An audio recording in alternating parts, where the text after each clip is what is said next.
Hello and welcome to this lecture. आज के इस लेक्चर में हम बात करेंगे प्रोसेस शेड्यूलिंग के बारे में। हमने ऑलरेडी प्रीवियस सेशन के अंदर बात की थी what is process and life cycles, ठीक है। उसके अंदर हमने कई सारे प्रोसेसेस के स्टेट्स की भी बात की थी और बीच बीच में वहाँ पर हम एक टर्म भी सुना करते थे, शेड्यूलर, ठीक है। तो व्हाट इज शेड्यूलर और कौन कौन से टाइप के शेड्यूलिंग प्रोसेस होती है वो हम आज के इस लेक्चर के अंदर स्पेसिफिकली देखने वाले हैं। चलिए, तो सबसे पहले तो आज हम कितने कितने टॉपिक्स पढ़ेंगे उसका मैं और ही बता दूँ। सबसे पहले तो व्हाट इज प्रोसेस शेड्यूलिंग है वो पढ़ेंगे, ठीक है। शेड्यूलिंग क्यू क्या होता है, टाइप्स ऑफ शेड्यूलर्स कितने कितने होते हैं, what is exactly context switch, uniprocessor and multi processor scheduling क्या होता है, एल्गोरिथम इवैल्यूएशन क्या होता है, ठीक है। तो ये सभी चीज़ें हम आगे आज के टॉपिक के अंदर पढ़ेंगे। चलिए, तो सबसे पहले हम बात करते हैं व्हाट इज प्रोसेस शेड्यूलिंग। यहाँ पर आप देखिए, the act of determining which process is in the ready state and should be moved to the running state, it is known as the process scheduling। ध्यान दीजिएगा, जैसा मैंने अभी भी बोला, प्रीवियस लेक्चर के अंदर हमने प्रोसेस के कुछ स्टेट्स देखेंगे, राइट। वहाँ पर हमने देखा था प्रोसेस की लाइफ साइकिल कितनी होती है, कितने कितने टाइप्स के अलग अलग स्टेट्स होते हैं। तो वहाँ पर हमने दो स्टेट्स को देखा था, एक था रेडी स्टेट और दूसरा था रनिंग स्टेट। तो यहाँ पर यही है, देखिए, the act of determining which process in the ready state. देखिए, अभी फिलहाल कौन सी प्रोसेस रेडी स्टेट में है और आगे रनिंग स्टेट के अंदर जाने के लिए रेडी है, उसी एक्ट ऑफ डिटरमाइनिंग को आप बोलोगे प्रोसेस शेड्यूलिंग करना। देखिए, रेडी स्टेट में से रनिंग स्टेट के अंदर मूव करना, वही प्रोसेस को आप बोलोगे प्रोसेस शेड्यूलिंग करना। कब किस प्रोसेस को आप रनिंग स्टेट के अंदर भेज सकते हो from the running ready state, इसी को आप बोलोगे प्रोसेस शेड्यूलिंग। क्लियर। अब देखिए, the prime aim of the process scheduling system is to keep the CPU busy all the time and to deliver minimum response time for all programs। देखिए, यहाँ पर उसका मेन प्राइम एम ही यही है कि process scheduling time को जितना हो सके उतना लो रखा जाए, ठीक है। To keep the CPU busy all the time, CPU को each and every time busy रखा जाए ताकि वो रिस्पॉन्स टाइम को कम से कम मिनिमम डिलीवरी टाइम के अंदर परफॉर्म कर सके, ठीक है, फॉर ऑल द प्रोग्राम्स।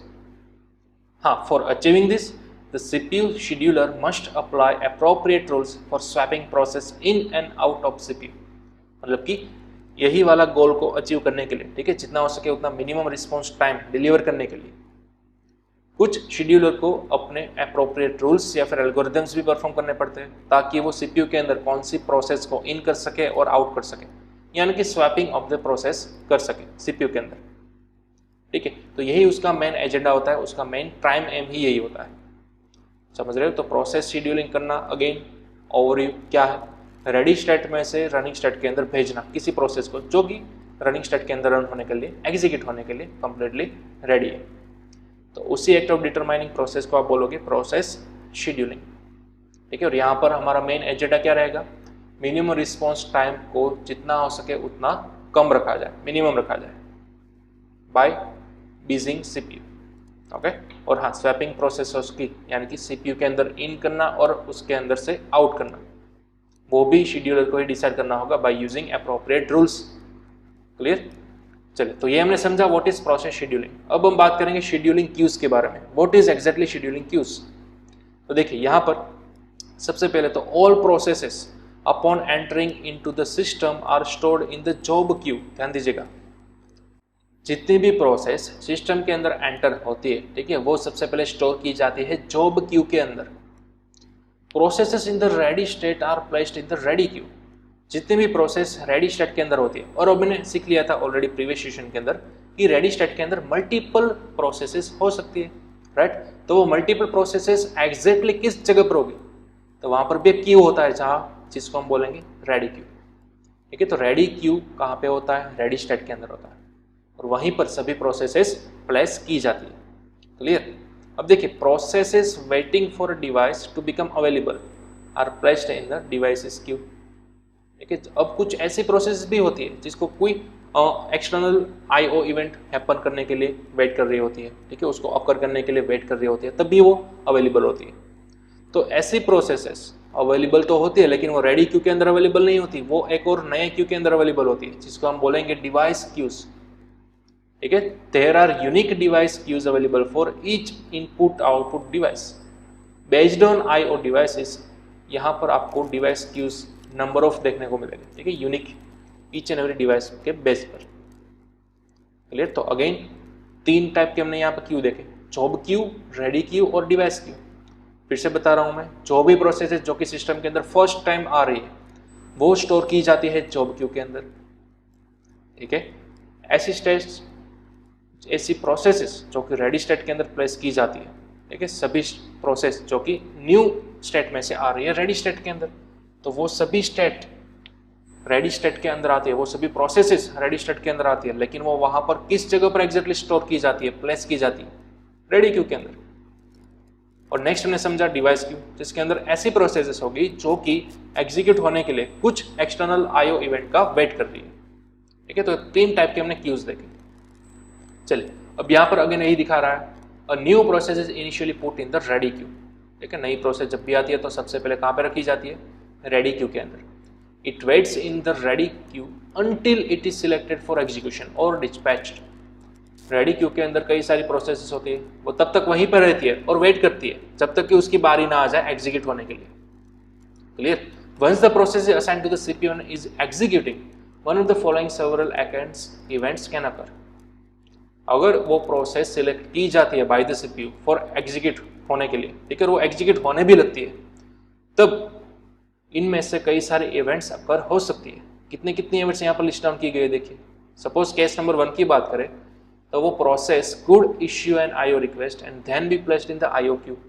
वो प्रोसेस जो फिलहाल रन हो रही है, ठीक है, वो रनिंग स्टेट के अंदर ऑलरेडी आ चुकी है रेडी क्यू में से, वो फिलहाल एक्चुअली में एग्जीक्यूशन हो रही है उस प्रोसेस का, ठीक है। तो वो क्या कर सकती है, एक इश्यू क्रिएट कर सकती है IO रिक्वेस्ट के जरिए। तो फिर वो प्रोसेस जो फिलहाल रन हो रही थी वो मूव हो जाएगी IO क्यू के अंदर, इनपुट आउटपुट क्यू के अंदर। ये पहला केस सिनेरियो हो सकता है। अगर मैं दूसरा केस सिनेरियो की बात करूं तो वहां पर क्या हो सकता है, the process could create a new sub process and wait for it termination. वो प्रोसेस जो कि फिलहाल ऑलरेडी रनिंग मोड में है, वो अपने under as a child process एक न्यू सब प्रोसेस क्रिएट कर सकती है और वो फिर उस प्रोसेस का टर्मिनेशन का वेट करती है। ले तो ये भी एक केस सिनेरियो हो सकता है। तीसरा केस सिनेरियो क्या है, the process could be removed forcibly from the CPU as the result of an interrupt and be put back in the ready queue. किसी इंटरप्ट की वजह से आपकी जो प्रोसेस थी वो फोर्सिबली यानी कि फोर्सफुली CPU में से रिमूव हो सकती है और बैक अगेन वो रेडी क्यू के अंदर आ सकती है, ठीक है। तो ये केस नंबर 3 हुआ, समझे, ठीक है। तो यहाँ पर 3 पॉसिबिलिटी सिनारियो आपके सामने रखे गए, केस 1, केस 2 और केस 3। और ये सभी केस सिनारियो कहाँ पे बात कर रहे हैं हम, किस कंटेक्स्ट की बात कर रहे हैं हम, जब भी आपकी प्रोसेस रनिंग स्टेट में होगी, एग्जीक्यूशन कर रही होगी, तब इन तीनों में से कोई एक केस सिनेरियो अकर हो सकता है। ये मैंने आपको बताया। या तो आपकी रनिंग प्रोसेस कोई IO रिक्वेस्ट के जरिए IO क्यू के अंदर चली जाएगी, ठीक है, या तो वो अपनी एक और नई चाइल्ड प्रोसेस क्रिएट करेगी और टर्मिनेशन का वेट करेगी, या फिर किसी इंटरप्ट की वजह से वो जो रनिंग प्रोसेस थी वो अगेन टर्मिनेट हो जाएगी और रेडी क्यू के अंदर बैक अगेन चली जाएगी। तो ये 3 पॉसिबिलिटीज है जब भी आपकी प्रोसेस रनिंग होती है तब। क्लियर? चलो अब मैं आपको एक फिगर दिखा रहा हूँ, एक डायग्राम दिखाऊंगा। इस डायग्राम का नाम है क्यूइंग डायग्राम।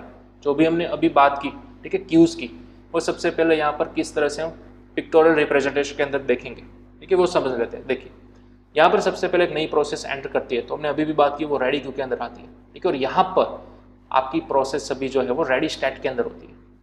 क्लियर? तो कई सारी प्रोसेसेस यहाँ पर हो सकती है 1 by 1। उनमें से किसी एक प्रोसेस को यहाँ पर सिलेक्ट किया जाता है CPU के थ्रू, वो यहाँ पर एग्जीक्यूट हो जाती है और एग्जीक्यूट हो जाने के बाद वो यहाँ से टर्मिनेट हो जाती है। अगर वो यहाँ पर किसी रीजन की वजह से एग्जीक्यूट नहीं हो सकी, ठीक है, तो मैंने यहाँ पर दिखाया था आपको 3 टाइप्स की पॉसिबिलिटीज थी, राइट। तो वो तीनों पॉसिबिलिटीज यहाँ पर दिखाई गई है। एक और भी पॉसिबिलिटी दिखा दी है। देखिए हम बात करते हैं, अगर यहाँ पर एग्जीक्यूट होते होते कोई इंटरप्ट आया, ठीक है, तो वो चली जाएगी लास्ट केस के अंदर, यहाँ पर वेट फॉर एन इंटरप्ट। और अगर कोई इंटरप्ट आया तो फिर वो अगेन रेडी क्यू के अंदर चली जाएगी, ठीक है। ये हमने केस नंबर 3 की बात की। अगर केस नंबर 2 की बात करें या फिर केस नंबर 1 की बात करें, तो प्रोसेस जब भी आपकी रनिंग मोड के अंदर थी तो वो मे भी कोई IO रिक्वेस्ट कर सकती है। तो अगर उसने IO रिक्वेस्ट की, इनपुट आउटपुट की रिक्वेस्ट की, तो फिर वो प्रोसेस एग्जीक्यूशन मोड में से निकल जाएगी और वो चली जाएगी IO क्यू के अंदर, ठीक है। इनपुट आउटपुट क्यू किसी IO इवेंट का वो अकर करेगी, ठीक है, वेट करेगी, जैसे कोई स्पेसिफिक आईओ इवेंट अगर हो जाती है फिर वो अगेन चली जाएगी रेडी क्यू के अंदर। क्लियर।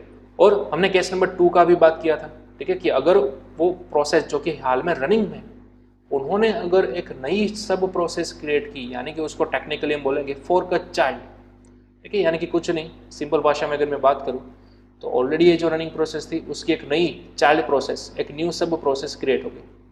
यहाँ पर वही स्टेट को दिखाया गया है, चाइल्ड एग्जीक्यूट्स, ठीक है, तो वो फिर क्या करेगा, अगेन रेडी क्यू के अंदर चला जाएगा जब तक कि उसके आगे की रन हो रही होगी प्रोसेस वो खत्म नहीं हो जाती तब तक। और एक और नया चौथा केस भी आपको यहाँ पर दिखाया गया है, टाइम स्लाइस एक्सपायर्ड। देखिए यहाँ पर क्या हो रहा है, किसी स्पेसिफिक प्रोसेस को रन होने के लिए जो भी रिक्वायर्ड टाइम चाहिए था उस टाइम को वो अबोव चले जाता है, यानी कि उस टाइम के अंदर वो प्रोसेस खत्म हो जानी चाहिए थी, लेकिन किसी रीजन की वजह से वो प्रोसेस खत्म नहीं हो पाई, सक्सेसफुली एग्जीक्यूट नहीं हो पाई, ठीक है, तो उसको असाइन किए गए टाइम क्या हो गया, टर्मिनेट हो गया, एक्सपायर हो गया, तो मतलब कि वो प्रोसेस रन नहीं हो सकी, इसलिए वो अगेन रेडी क्यू के अंदर वापस चली जाएगी। ठीक है, तो इतने नंबर ऑफ सिनारियोस पॉसिबल है जब भी आपकी प्रोसेस रनिंग स्टेट के अंदर होती है, तब अगर वो सक्सेसफुल एग्जीक्यूट हो जाती है तो फिर वो यहाँ से आगे बढ़ जाएगी और टर्मिनेट स्टेट के अंदर चली जाएगी, सिंपल सी बात है। क्लियर। तो यहाँ पर सभी टाइप्स के क्यूज मैंने आपको समझा दिया, ठीक है, using this queuing diagram. Clear. तो इसको भी आप चाहो तो नोट डाउन कर सकते हो, और इसी को समझते समझते हमने ये थियोरेटिकली भी बात की, ठीक है, कि कितनी नंबर ऑफ पॉसिबिलिटीज हो सकती है। क्लियर। चलिए अब आगे बढ़ेंगे और देखेंगे शेड्यूलिंग क्यूज का एक और topic, a process continues this cycle until it terminates. तो हाँ, मैंने अभी भी बताया ये प्रोसेस चलती ही जाएगी साइकिल, जब तक कि वो यहाँ से सक्सेसफुल टर्मिनेट नहीं हो जाती तब तक। क्लियर। तो मैंने यहीं पर लिखा है वैसे, हाँ, at which time it is removed from all queues and has its PCB and resources deallocated. ठीक है, तो यहाँ पर वही बताया गया कि जब तक सभी क्यूज में से आपकी प्रोसेस खत्म नहीं हो जाती तब तक ये साइकिल चलती रहेगी। ठीक है, और सभी क्यूज अगर एम्प्टी हो जाते हैं तो फिर उसके साथ एलोकेट किए गए पीसीबीज और रिसोर्सेस अगेन रिलीज किए जाएंगे, यानी कि डीएलोकेट फ्री किए जाएंगे। क्लियर। ताकि दूसरी कोई भी प्रोसेस जिसकी अब नई बारी आती है एग्जीक्यूट होने की, उसको वो एलोकेट कर सके। क्लियर। तो पीसीबी तो आप जानती हो, प्रोसेस कंट्रोल ब्लॉक और मेमोरी रिसोर्सेस, ठीक है, वो अब अगेन फ्री हो गए, डिलीट हो गए। ओके, चलिए, तो ये हमने समझा शेड्यूलिंग क्यूज का वर्किंग। अब हम आगे बढ़ेंगे और देखेंगे टाइप्स ऑफ शेड्यूलर। हमने ऑलरेडी प्रीवियस सेशन के अंदर शेड्यूलिंग की बात की थी, ठीक है। शेड्यूलर हमने 3 टाइप के देखे थे, एलटीएस, एसटीएस और MTS, during the process life cycle. ठीक है, तो यहाँ पर हमने सिर्फ टर्म को पढ़ा था, हमने तब बोला था कि हम नेक्स्ट सेशन के अंदर डिटेल के अंदर बात करेंगे, तो हम आज बात करने वाले हैं एग्जैक्टली क्या है ये तीनों शेड्यूलर्स और किस तरह से काम करते हैं वो। ठीक है, तो अगेन हमारे पास 3 टाइप्स के शेड्यूलर है। पहला है लॉन्ग टर्म शेड्यूलर, जिसको आप एलटीएस भी बोल सकते हो शॉर्ट फॉर्म के अंदर। दूसरा है शॉर्ट टर्म शेड्यूलर, एसटीएस। तीसरा है मीडियम टर्म शेड्यूलर, यानी कि एमटीएस। ओके, चलिए, तो सबसे पहले हम बात करेंगे एलटीएस की, यानी कि लॉन्ग टर्म शेड्यूलर। अब जैसा कि हमने प्रीवियस सेशन के अंदर पढ़ा था, during life cycle of process, long term या फिर job scheduler it brings the new process to the ready state. ठीक है, याद कीजिए प्रोसेस लाइफ साइकिल, वहां पर सबसे पहला स्टेट क्या था, न्यू स्टेट। न्यू के बाद आता था रेडी स्टेट। तो न्यू स्टेट में से रेडी स्टेट के अंदर प्रोसेस को लाने का काम कौन करेगा, लॉन्ग टर्म शेड्यूलर, सिंपल। ठीक है, तो इसको जॉब शेड्यूलर भी बोला जाता है, इसका दूसरा नाम। क्लियर। अगेन फिर से बता रहा हूं मैं, न्यू स्टेट में से रेडी स्टेट के अंदर प्रोसेस को लाने का काम कौन करेगा, हमारा एलटीएस या फिर job scheduler. Clear. It controls degree of multi programming, for example number of process present in ready state at any point of time. अब क्योंकि हमारा एलटीएस का काम ही है नई प्रोसेस को रेडी स्टेट के अंदर पहुंचाना, ठीक है, तो रेडी स्टेट के अंदर हम सभी को मालूम है अनलिमिटेड नंबर ऑफ प्रोसेसेस हो सकती है, कितनी भी प्रोसेस हो सकती है। ठीक है, तो कितनी नंबर ऑफ प्रोसेस वहां पर प्रेजेंट है, ठीक है, तो उसकी प्रेजेंस चेक कर सकता है वो एनी पॉइंट ऑफ टाइम। तो इसको ही बोला जाता है controlling degree of multi programming. तो ये भी जॉब शेड्यूलर का काम है, एलटीएस का काम है।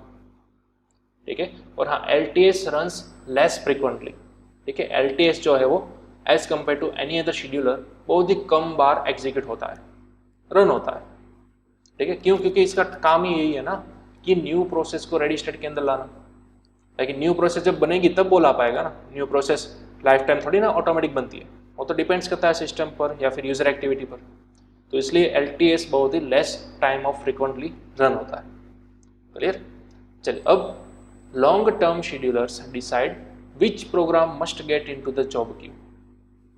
From the job queue, the job processor selects process and loads them into the memory for execution. Primary aim of the job scheduler is to maintain a good degree of multi-programming. Again यहाँ पर वही बात की गई है, degree of multi programming को maintain रखना है जॉब शेड्यूलर को, यानी कि LTS को। बट LTS अगेन डिसाइड करेगा कौन सा प्रोग्राम जॉब क्यू के अंदर रखना है। ठीक है, और अगर जॉब क्यू फिलअप हो गया, ठीक है, उसके अंदर प्रोसेस आने लगी, तो फिर जॉब क्यू में से एक अगेन नया टर्म आया हमारे पास, जॉब प्रोसेसर। ठीक है, तो जॉब प्रोसेसर का काम क्या होता है? उसका काम ये होता है कि वो प्रोसेस को सिलेक्ट करता है और लोड करता है मेमोरी के अंदर ताकि वो एग्जीक्यूट हो सके। ठीक है, जॉब क्यू के अंदर कई सारी प्रोसेस हो सकती है, लेकिन उसमें से वन बाय वन सभी प्रोसेस को सिलेक्ट करने का काम और मेमोरी के अंदर लोड करके एग्जीक्यूट करने का काम वो कौन करेगा? जॉब प्रोसेसर करेगा। क्लियर? तो अगेन LTS के अंदर एक नए टर्म को हमने सीखा, जॉब प्रोसेसर। क्लियर? तो ये हमने बात की डिटेल के अंदर लॉन्ग टर्म प्रोसेसर या फिर लॉन्ग टर्म शेड्यूलर, जो कि किस तरह से न्यू स्टेट में से रेडी स्टेट के अंदर प्रोसेस को डिस्पैच करता है, लोड करता है। क्लियर? चलिए, अब नेक्स्ट हम बात करेंगे शॉर्ट टर्म शेड्यूलर की, जिसको आप बोल सकते हो शॉर्ट में STS। This is also known as CPU scheduler and runs very frequently. ध्यान दीजिएगा, दोनों के भी दो नाम है। लॉन्ग टर्म शेड्यूलर का हमने नया नाम सीखा जॉब शेड्यूलर, इसी तरह से शॉर्ट टर्म शेड्यूलर का दूसरा नाम है CPU शेड्यूलर, और ये कई दफा चलता है as compare to LTS। LTS low frequently चलता है, जबकि ये बार बार चलता रहता है, इसलिए यहाँ पर लिखा हुआ है रन्स वेरी फ्रिक्वेंटली। क्लियर? तो इसका काम क्या है? देखिए, the primary aim of the scheduler is to enhance CPU performance and increase process execution rate. इतनी भी नंबर ऑफ प्रोसेस एग्जीक्यूट हो रही है, उसका रेशियो क्या है, उसको इंक्रीज करने का काम वो है CPU शेड्यूलर का, यानी कि STS। ठीक है, CPU परफॉर्मेंस को एनहेंस करने का काम ही CPU शेड्यूलर का है, यानी कि STS का है। यही इसका प्राइमरी एम है। किसी ना किसी तरह से वो CPU का परफॉर्मेंस बढ़ाएगा अपने हिसाब से। It is responsible for selecting one process from ready state for scheduling it on the running state. अब ध्यान दीजिए, यहाँ पर STS का मेन काम क्या है? रेडी स्टेट में से कोई एक प्रोसेस को वो सिलेक्ट करेगा और वो डिस्पैच कर देगा रनिंग स्टेट में, यानी कि रनिंग स्टेट के अंदर ले जाएगा। तो अगेन LTS का काम क्या था? न्यू स्टेट में से रेडी स्टेट के अंदर ले जाना, उसके आगे रेडी स्टेट में से रनिंग स्टेट में ले जाना, वो काम करता है शॉर्ट टर्म शेड्यूलर। क्लियर? यहाँ पर देखिए, आपको नोट दी गई है, short term scheduler only selects the process to schedule, it doesn't load the process on running. ध्यान दीजिएगा, शॉर्ट टर्म शेड्यूलर का काम क्या है? सिर्फ प्रोसेस को सिलेक्ट करना, शेड्यूल करना, ना कि रन करना और लोड करना। वो सिर्फ शेड्यूल कर सकता है कि कौन सी प्रोसेस रेडी स्टेट में से रनिंग स्टेट के अंदर जा सकती है। सिर्फ सिलेक्शन का काम ही करता है, शेड्यूल का काम ही करता है। ठीक है, वो कोई प्रोसेस को लोड नहीं करता, एक्चुअल रनिंग नहीं करता, सिर्फ वहां तक ले जाने का काम करता है शॉर्ट टर्म शेड्यूलर। ठीक है, तो फिर आप सवाल करोगे कि सर, अगर शॉर्ट टर्म शेड्यूलर का काम रेडी स्टेट में से रनिंग स्टेट तक ही ले जाने का है, तो फिर एग्जैक्टली रनिंग स्टेट में हमारी प्रोसेस कौन रन करेगा? तो वहां पर एक नया टर्म आता है डिस्पैचर। ध्यान दीजिएगा, dispatcher is responsible for loading the process. समझ रहे हो? डिस्पैचर क्या करेगा? आपकी प्रोसेस को लोड करेगा, जो कि सिलेक्टेड होकर आई है शॉर्ट टर्म शेड्यूलर के थ्रू। ठीक है, तो यहां पर देखिए, पूरा आपको सेंटेंस दिया गया है, dispatcher is responsible for loading the process selected by short term scheduler on the CPU। ठीक है, मतलब कि रेडी स्टेट में से रनिंग स्टेट में अंदर। Context switching is done by dispatcher only. ठीक है, हमने ऑलरेडी प्रीवियस सेशंस के अंदर कंटेक्स्ट स्विचिंग पढ़ा था, एक मोड में से दूसरे मोड के अंदर जाना, राइट? याद कीजिए, यूजर मोड और कर्नल मोड। क्लियर? तो वहां पर ये सब काम कौन करता है? डिस्पैचर करता है। कंटेक्स्ट स्विचिंग का काम भी डिस्पैचर ही करता है। डिस्पैचर ही एकलौता ऐसा चीज है जो कि रिस्पॉन्सिबल है आपकी प्रोसेस को लोड करने के लिए। ठीक है, शॉर्ट टर्म शेड्यूलर तो सिर्फ क्या करेगा? रेडी स्टेट में से कोई एक प्रोसेस को सिलेक्ट करेगा और शेड्यूल स्टेट तक पहुंचाएगा, बट एक्चुअली लोड करने का काम वो करेगा डिस्पैचर। क्लियर? तो डिस्पैचर टोटल 3 तरह के काम करता है। पहला तो ऑब्वियसली कंटेक्स्ट स्विचिंग का काम करेगा, उसके बाद स्विचिंग टू यूजर मोड। ठीक है, उसके बाद jumping to the proper location in the newly loaded program. ठीक है, कई तरह के आप प्रोग्राम लोड करते हो, ठीक है, इंटरनल सीपीयू के थ्रू। उसके बाद स्पेसिफिक लोकेशन तक पहुंचना, ये भी डिस्पैचर खुद अपने आप से डिसाइड करता है। क्लियर? तो ये बहुत ही आईएमपी चीज हुई, शॉर्ट टर्म शेड्यूलर। इसको अगेन दूसरे किस नाम से बुलाया जाता है? CPU scheduler. ठीक है, वो as compare to LTS very frequently run होता है। इसका मेन काम क्या है? यहाँ पर वो सिलेक्ट करता है किसी एक प्रोसेस को रेडी स्टेट में से रन स्टेट के अंदर या फिर रनिंग स्टेट के अंदर शेड्यूल करने के लिए, ले जाने के लिए। बट नोट कीजिएगा, वो सिर्फ शेड्यूल करता है, सिलेक्ट करता है, एक्चुअली में मेमोरी के अंदर लोड नहीं करता, रन नहीं करता। वो काम तो किसका है? डिस्पैचर का है। ठीक है, कॉन्टेक्स्ट स्विचिंग से लेकर jumping to the new location, वो सभी काम डिस्पैचर ही करता है। क्लियर?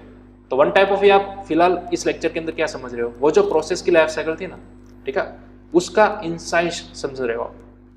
क्लियर? हमने प्रीवियस लेक्चर के अंदर आप समझ सकते हो कि प्रोसेस लाइफ साइकिल देखी थी, उसका एब्स्ट्रैक्ट व्यू देखा था, उसकी फिगर देखी थी और थोड़ा बहुत उसके अंदर ओवरव्यू समझे थे। लेकिन यहाँ पर आप थोड़े डिटेल के अंदर डीपली गए, ठीक है, उस फिगर को बिहाइंड द सीन आपने जूम कर लिया और थोड़ा सा इंटरनल उसका इनसाइट्स आप देख रहे हो इस लेक्चर के अंदर। तो इसलिए हम थोड़ा डिटेल के अंदर जा रहे हैं, ठीक है, किस तरह से आपका शेड्यूलर काम करता है वो। ओके, चलिए अब अगर हम बात करें थर्ड टाइप की, तो वो है मीडियम टर्म शेड्यूलर। अब यहाँ पर इसका काम क्या है? देखिए, it is responsible for suspending and resuming the process. बड़ा ही सिंपल काम है। हमने प्रीवियस सेशन के अंदर, अगेन मैं रिपीट करूंगा, और प्रोसेस लाइफ साइकिल देखी थी, वहां पर हमने 7 स्टेट्स की भी एक फिगर देखी थी, याद कीजिए। ठीक है, वहां पर हमने 2 एक्स्ट्रा स्टेट देखे थे, सस्पेंडेड ब्लॉक्ड और सस्पेंडेड वेटिंग। ठीक है, तो वो भी हमने देखा था। तो वहां पर सस्पेंडेड स्टेट के अंदर ले जाने का काम कौन करेगी? Medium term scheduler, right. तो यहाँ पर इसलिए सेंटेंस दिया गया कि it is total responsible for suspending या फिर रिज्यूमिंग द प्रोसेस। ठीक है, सस्पेंड स्टेट तक ले जाना या फिर वहां से बाहर निकालना, दोनों काम कौन करेगा? एमटीएस ही करेगा। देखिए, this scheduler removes the process from memory and from active contention for the CPU and thus reduces the degree of multi programming. ठीक है, यहाँ पर क्या है? ये प्रोसेस को क्या करता है? मेमोरी पर से रिमूव करता है। तो इसलिए वो क्या करता है? डिग्री ऑफ मल्टी प्रोग्रामिंग को रिड्यूस करता है। At some later time the process can be reintroduced into the memory and its execution can be continued where it let off. This scheme is called swapping. ध्यान दीजिएगा, process जब भी अपने running state के अंदर होती है, हमने अभी भी शेड्यूलिंग क्यू के डायग्राम की मदद से समझा था, जब भी प्रोसेस अपने रनिंग स्टेट के अंदर होते ही, तो वहां पर 2 पॉसिबिलिटीज होती है। या तो सक्सेसफुल एग्जीक्यूट होकर टर्मिनेट हो जाती है, या फिर वो आईओ क्यू, ठीक है, या फिर वो ब्लॉक्ड क्यू उसके अंदर चली जाती है, या फिर वो डायरेक्टली इंटरप्ट हो जाती है। ठीक है, वो सब हमने देखा था फिगर के अंदर, किसी रीजन की वजह से। तो वो बैक अगेन, वो टाइप के इंटरप्शन के थ्रू वो बैक अगेन रेडी स्टेट के अंदर चली जाती है और फिर से वो जब भी रेडी हो जाती है कंप्लीटली, वो फिर से रन होती है रनिंग स्टेट के अंदर। लेकिन वो दोबारा जब रनिंग स्टेट के अंदर आती है, एक बार तो वहां पर रन होकर रेडी स्टेट के अंदर वापस जा चुकी थी, लेकिन उसका टर्न जब अगेन आएगा दूसरी बार, तो वो वहीं से कंटिन्यू होगी जहां से वो लेफ्ट हुई थी। ये पॉइंट कहना चाहता है। ठीक है, बैक अगेन जब भी वो रनिंग स्टेट के अंदर आती है, तो वहीं से कंटिन्यू करेगी अपना एग्जीक्यूशन जहां से उसने फर्स्ट टाइम छोड़ा था, लेफ्ट किया था। तो इस स्कीम को बोला जाता है swapping of the process, CPU in and CPU out. ठीक है, the process is swapped out first and is later swapped in by the medium term scheduler. तो यही एग्जैक्ट काम है एमटीएस का। ठीक है, सीपीयू इन और आउट करना प्रोसेस को, यानी कि स्वैपिंग करना, कब बाहर निकालना है और कब फिर से अंदर डालना है। ठीक है, ये काम है मेनली सीपीयू का, या फिर बोल सकते हो मीडियम टर्म शेड्यूलर एमटीएस का। क्लियर? तो इस तरह से हमने तीनों टाइप्स के शेड्यूलर को डिटेल में देखा। पहला ध्यान दीजिएगा, हमने कौन सा देखा? Long term scheduler. इसका सोलरली काम क्या था? न्यू स्टेट में से रेडी स्टेट के अंदर एक नई प्रोसेस को पहुंचाना। दूसरा हमने देखा शॉर्ट टर्म शेड्यूलर। इसका काम क्या था? ओनली शेड्यूल करना, रेडी स्टेट में से रनिंग स्टेट तक पहुंचाना किसी एक प्रोसेस को, ना कि उसको लोड करना, ना कि उसको रन करना। ठीक है, लोड करने का काम, रन करने का काम था डिस्पैचर का। क्लियर? देन आफ्टर अब हमने देखा मीडियम टर्म शेड्यूलर। इसका काम क्या है? किसी प्रोसेस को सस्पेंड करना या फिर रिज्यूम करना। दूसरे शब्दों में बोला जाए तो स्वैपिंग करना। ठीक है, स्वैप आउट करना यानी कि सस्पेंड, और स्वैप इन करना यानी कि रिज्यूम करना। क्लियर? तो ये काम था एमटीएस का, मीडियम टर्म शेड्यूलर का। क्लियर? अब आई होप आपको ये तीनों शेड्यूलर डिटेल के अंदर आ चुके होंगे। क्लियर? चलिए अब हम नेक्स्ट आगे बढ़ते हैं और देखते हैं स्वैपिंग प्रोसेस। जो मैं कब का बोल रहा हूँ स्वैप इन स्वैप आउट, वो बिहाइंड द सीन आप पिक्टोरियल रिप्रेजेंटेशन किस तरह से कर सकते हो वो। ठीक है, तो यहाँ पर देखिए MTS किस तरह से स्वैप इन करता है किसी प्रोसेस को और स्वैप आउट करता है, वो यहाँ पर दिखाया गया है। देखिए, स्वैपिंग में be necessary to improve the process mix or because a change in memory requirements requiring memory to be freed up. This complete process is descripted in this diagram. ठीक है, स्वैपिंग करना यहाँ पर कई दफ़ा नेसेसरी भी हो सकता है। क्यों? प्रोसेसिंग का मिक्स को इम्प्रूव करने के लिए, ठीक है, और अपने कुछ रिसोर्सेज को फ्री करने के लिए, मेमोरी की रिक्वायरमेंट को देखते हुए फ्री करने के लिए। ठीक है, तो कई दफ़ा ऐसी प्रोसेस ऐसे भी होती है जो कि CPU के अंदर इनफाइनाइट टाइम रन होने लगती है, तो फिर आपका सिस्टम हैंग हो जाता है, क्रैश हो जाता है। तो ऐसा तो नहीं होना चाहिए। तो थोड़ी देर के लिए CPU अपने आप उस प्रोसेस को क्या कर लेता है, क्यू के अंदर डाल सकता है और अगेन रेडी स्टेट के अंदर आप आ सकते हो, रेडी क्यू के अंदर आ सकते हो। जब तक रिक्वायर्ड रिसोर्सेज उसको नहीं मिल जाते, उसके लिए फ्री नहीं हो जाता, तब तक वो रेडी क्यू के अंदर पड़ी रहती है। ठीक है, और जब भी रिक्वायर्ड रिसोर्सेज उसको मिल जाते हैं वो फिर CPU के अंदर रन होने के लिए रेडी होती है। क्लियर? और जब भी वो सक्सेसफुली रन हो जाती है तो वो बाहर निकल जाती है टर्मिनेट स्टेट के अंदर। क्लियर? देखिए, अब यहाँ पर CPU में से किसी प्रोसेस को स्वैप आउट किया जाता है, partial executed swap out processes. कुछ रिसोर्सेज की वजह से वो अब आगे कंटिन्यू नहीं हो सकती। ठीक है, हाँ, कोई IO इवेंट होगी तो वो IO क्यू के अंदर जाएगी। अगर रिसोर्सेज उसको चाहिए, कोई मेमोरी रिसोर्सेज चाहिए जो कि थोड़ी देर के लिए उसके पास अवेलेबल नहीं है, तो फिर वो टर्मिनेट नहीं होगी, बट उसको क्या किया जाएगा, स्वैप आउट किया जाएगा। ठीक है, तो यहाँ पर इसलिए यहाँ पे लिखा हुआ है कि पार्शियली एग्जीक्यूटेड, थोड़ा सा तो यहाँ पर एग्जीक्यूट होकर ही आई है ये प्रोसेस। ठीक है, और इसको अगेन स्वैप आउट किया जाएगा बाकी प्रोसेस के कंपैरिजन में, और इसको अगेन स्वैपिंग किया जाएगा कहाँ पे, रेडी क्यू के अंदर। और जब तक वो स्पेसिफिक मेमोरी रिसोर्सेज फ्री नहीं हो जाते तब तक ये प्रोसेस यहीं पर रहेगी, और जब वो फ्री हो जाएंगे तब वो प्रोसेस अगेन यहाँ पर CPU के अंदर आ जाएगी एग्जीक्यूट होने के लिए। और ध्यान दीजिएगा, जब वो दूसरी बार स्टेट के अंदर आती है, ठीक है, रनिंग स्टेट के अंदर आती है वो, तब वो वहीं से स्टार्ट होगी जबकि वो पहली बार निकली थी। जहाँ से वो पहली बार निकली थी वहीं से वो स्टार्ट होगी, उसी पॉइंट से, ना कि एकदम जीरो से। तो इसलिए वो यहाँ पर रिज्यूम होती है, ना कि फर्स्ट टाइम स्टार्ट होती है। ठीक है, तो स्वैप आउट करना, स्वैप इन करना और वहीं से रिज्यूम कराने का काम, यह है मीडियम टर्म शेड्यूलर का काम, यानी कि MTS का काम।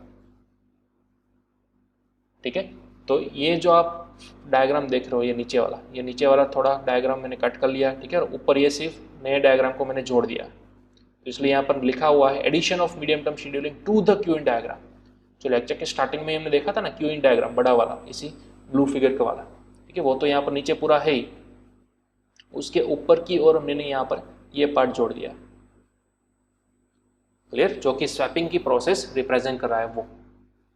ओके, तो इसको भी आप नोट डाउन कर सकते हो, how to add medium term scheduling part to our queuing diagram.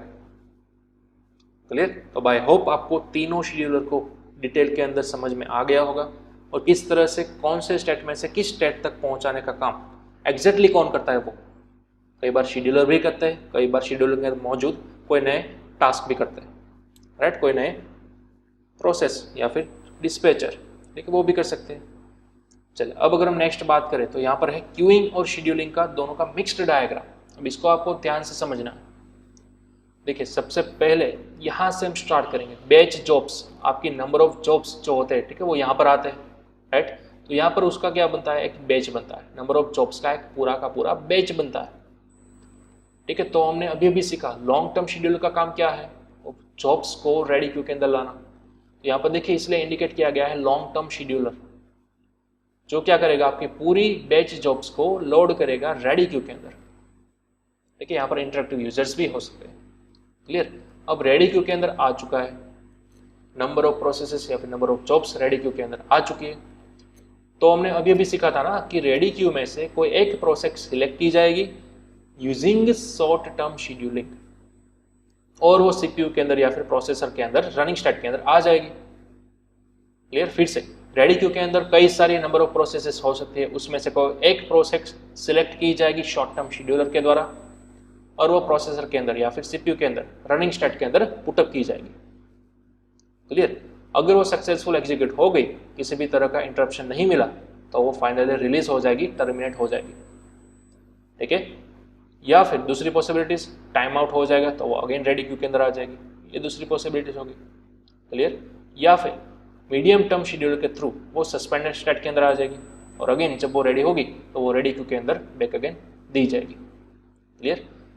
यहाँ पर एक बात देखिए आप, प्रोसेस के अंदर यानी कि सीपीयू के अंदर जो भी आपकी प्रोसेस फिलहाल रन हो रही थी, अगर उसके अंदर आईओ इवेंट अगर हुई तो यहाँ पर देखिए नीचे वो ब्लॉक्ड क्यू के अंदर आ जाएगी या फिर आईओ क्यू के अंदर आ जाएगी, ठीक है। तो वहां से वो may be blocked suspended Q के अंदर भी आ सकती है using this medium term scheduler, ठीक है। थोड़ी देर के लिए वो यहाँ पर भी आ सकती है और उसमें से अगेन एमटीएस के थ्रू ही वो फिर से रेडी स्टेट के अंदर जा सकती है, समझ रहे हो। तो पूरी लाइफ साइकिल आपको दिखाई गई exactly behind the scene queuing और शेड्यूलिंग एक साथ किस तरह से काम करते हैं। वो ब्लॉक्ड क्यू में से वो डायरेक्टली कोई इवेंट अगर उसको मिल जाती है तो सक्सेसफुली मेन हमारे रेडी क्यू के अंदर जा सकती है, लेकिन अगर कोई इवेंट अगर नहीं होती तो वो फर्दर ब्लॉक्ड क्यू में से ब्लॉक्ड सस्पेंडेड क्यू के अंदर जा सकती है।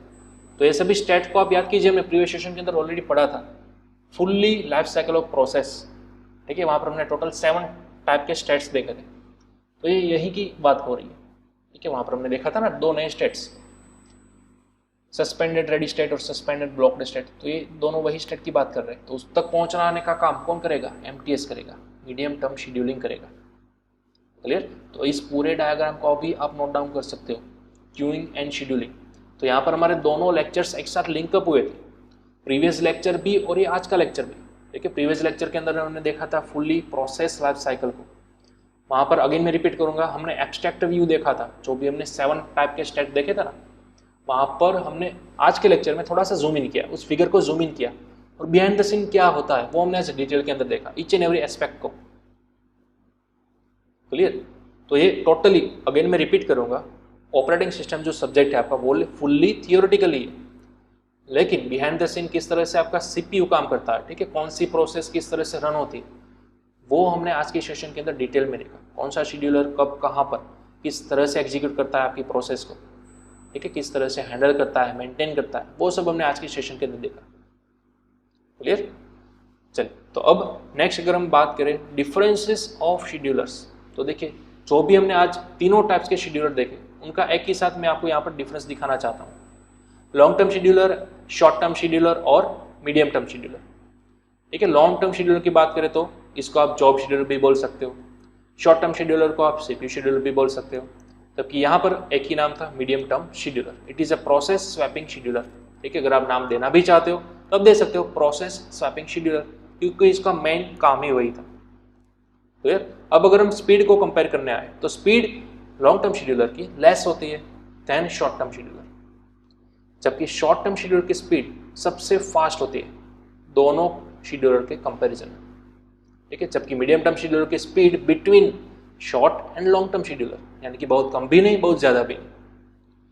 उसके बाद लॉन्ग टर्म शेड्यूलर की बात करें तो it controls the degree of multi programming, ठीक है, जबकि short term scheduler provides lesser control over degree of multi programming, और एमटीएस रिड्यूस करता है डिग्री ऑफ मल्टी प्रोग्रामिंग। क्यों? क्योंकि वो सीपीयू में से आपकी प्रोसेस को रिलीज करता है, फ्री करता है, तो ऑब्वियसली सीपीयू जो बिजी होना चाहिए था वो बिजी नहीं रहा, ठीक है। तो एक दूसरे के रिवर्स डायरेक्शन के अंदर काम करते हैं एलटीएस और एमटीएस। चलिए, एलटीएस इज ऑलमोस्ट एब्सेंट और minimal in the time sharing system. Time sharing system की अगर हम बात करें तो वहाँ पर इसकी प्रेजेंस ऑलरेडी मिनिमल होती है, ठीक है। सेम शॉर्ट टर्म शेड्यूल के साथ भी इसकी प्रेजेंस भी ऑलमोस्ट मिनिमल रहती है टाइम शेयरिंग सिस्टम के अंदर। बट एमटीएस वो तो ऑलमोस्ट अ पार्ट है one type of time sharing system का, तो वहाँ पर तो एक क्रूशियल पार्ट हो गया टाइम शेयरिंग सिस्टम के अंदर, एमटीएस तो होना ही है, ठीक है, जबकि ये बाकी के दोनों शेड्यूलर मिनिमल है, क्लियर। चलिए, एलटीएस क्या करता है, selects process from pool and loads them into memory for execution. Long term scheduler क्या करता है, प्रोसेस को पूल में से निकालता है, ठीक है, उसको लोड करता है मेमोरी के अंदर। क्यों? क्योंकि उसका एग्जीक्यूशन हो सके इसलिए, क्लियर। जबकि एसटीएस का काम, it selects those processes which are ready to execute. ये सिर्फ उसी प्रोसेस को निकालता है, उसी प्रोसेस को सिलेक्ट करता है जो कि कंप्लीटली रेडी होने के लिए या फिर एग्जीक्यूट होने के लिए रेडी होती है, और उसको रनिंग स्टेट तक पहुंचा दिया जाता है, क्लियर। जबकि MTS इट कैन री introduce the process into memory and execution can be continuous. तो हमने अभी भी देखा स्वैपिंग की प्रोसेस, ठीक है, तो स्वैप इन या फिर स्वैप आउट करने की प्रोसेस कौन करेगा? MTS ही करेगा। क्लियर? तो तीनों का हमने डिफरेंट देख लिया, ठीक है, एक साथ। तो इसको भी आप आराम से नोट डाउन कर सकते हो, long term scheduler, short term scheduler और मिड टर्म शेड्यूलर। ओके, चलिए अब नेक्स्ट बात करेंगे हम कंटेक्स्ट स्विच प्रोसेस की। हमने ऑलरेडी थोड़ा सा एब्स्ट्रैक्ट भी देख लिया था प्रीवियस सेशंस के अंदर, व्हाट इज कंटेक्स्ट स्विच। तब हमने वहाँ पर देखा था एक मोड में से दूसरे मोड के अंदर जाना, यानी कि यूजर मोड में से कर्नल मोड के अंदर जाना और वाइस वर्सा, उसको हम बोलते थे कंटेक्स्ट स्विच। लेकिन यहाँ पर प्रोसेस की बात किया जाए, ठीक है, प्रोसेस के हिसाब से कंटेक्स्ट स्विच मतलब क्या, वो हम यहाँ पे देखेंगे। देखिए, switching the CPU to another process requires saving the state and the old process and loading the saved state for the new process. This task is known as the context switch. हमने अभी भी देखा कि MTS यानी कि हमारा medium term scheduler किसी process को थोड़ी देर के लिए सस्पेंड कर सकता है और अगेन उसको रिज्यूम कर सकता है, बट अगर वो रिज्यूम हुई तो वहीं से स्टार्ट होगी जहाँ से उसने लेफ्ट आउट किया था। तो वो सभी स्टेट को मेंटेन करना होता है, ठीक है। CPU को किस तरह से पता चलेगा कि ये वही प्रोसेस है जो ऑलरेडी एक बार आ चुकी है, तो उसका स्टेट कहीं तो मेंटेन होगा, ठीक है, किसी ना किसी तरह से तो मेंटेन होगा। तो इस प्रोसेस को ही बोला जाता है context switch. The context of the process is represented in the process control book of process, ठीक है, PCB के अंदर ही इस कंटेक्स्ट की प्रोसेस को मेंटेन किया जाता है, रिप्रेजेंट किया जाता है, वहां से आप पता लगा सकते हो। When a context switch occurs the kernel saves the context of the old process.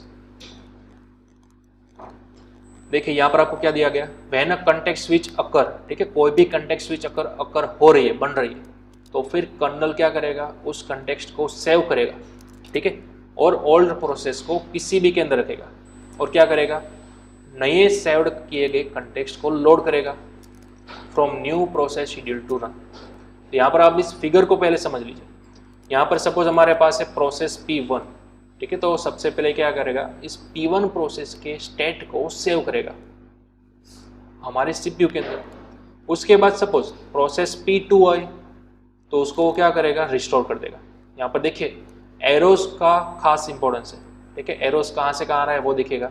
Already suppose P2 run हो चुकी थी, लेकिन अगर वो दोबारा रैम के अंदर आई तो पहले वो चेक करेगा क्या वो ऑलरेडी पहले तो चल के नहीं आई, ठीक है, उसका स्टेट ऑलरेडी है तो नहीं मेमोरी के अंदर, अगर है तो उसको रिस्टोर कर लीजिए ताकि वो प्रोसेस वहीं से एग्जीक्यूट होना स्टार्ट कर सके जहां से वो लेफ्ट आउट हुई थी।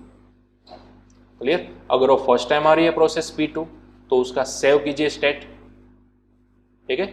अगर प्रोसेस P1 दोबारा आई तो देखिए हमने उसका P1 का स्टेट सेव किया था, तो वहीं से क्या कीजिए, उसका स्टेट रिस्टोर कर लीजिए। क्लियर? तो बैक अगेन ये पूरी साइकिल रिपीटेशन मोड के अंदर चली जाती है। क्लियर? तो इसी प्रोसेस की लाइफ साइकिल को हम क्या बोलेंगे, कंटेक्स्ट स्विचिंग। एक प्रोसेस का स्टेट पहले सेव किया जाएगा, जब अगर वो दूसरा स्टेट रिक्वायर्ड होगा, ठीक है, मतलब कि वो प्रोसेस दूसरी बार मेमोरी के अंदर लोड होगी, तब वो सेव किए गए स्टेट को रिकॉल करेगी और रिस्टोर करेगी ताकि वो प्रोसेस वहीं से स्टार्ट हो सके। क्लियर? तो इसी को हम बोलेंगे कंटेक्स्ट स्विचिंग। क्लियर? तो अगेन यहाँ पर आप इस पूरे डायग्राम को नोट डाउन कर सकते हो, किस तरह से प्रोसेस अपना स्टेट सेव करेगी और किस तरह से एरोस की मदद से, इंडिकेशन की मदद से आप देख सकते हो वो रिस्टोर होगी। ठीक है, और यहाँ पर CPU का भी लाइफ लाइन इंडिकेशन दिया गया है, ठीक है, कि जिस तरह से आगे आगे बढ़ते जाएंगे वैसे वैसे आपकी नंबर ऑफ प्रोसेस आती जाएंगे। क्लियर? चलिए, तो आज के लेक्चर को हम यहाँ पर करते हैं फिनिश। अब नेक्स्ट लेक्चर के अंदर हम आगे देखेंगे हमारे नेक्स्ट टॉपिक को, ठीक है। लेकिन तब तक जितना भी हमने आज के सेशन के अंदर देखा और साथ ही साथ प्रीवियस सेशन के अंदर जो हमने प्रोसेस की लाइफ साइकिल वाली फिगर देखी थी, इन दोनों को आप कंपेयर कीजिए, एक दूसरे के साथ मैच कीजिए, ठीक है, क्योंकि प्रीवियस सेशन के अंदर जो हमने लाइफ साइकिल देखी थी उसी को हमने आज जूम इन किया और बिहाइंड द सीन किस तरह से अलग अलग टाइप के शेड्यूलर्स काम करते हैं वो हमने देखा। ठीक है, तो दोनों को आप मैच आउट कीजिए और समझने की ट्राई कीजिए कहाँ से कहाँ सभी प्रोसेस एक स्टेट में से दूसरे स्टेट के अंदर कैरी फॉरवर्ड होती है वो। क्लियर?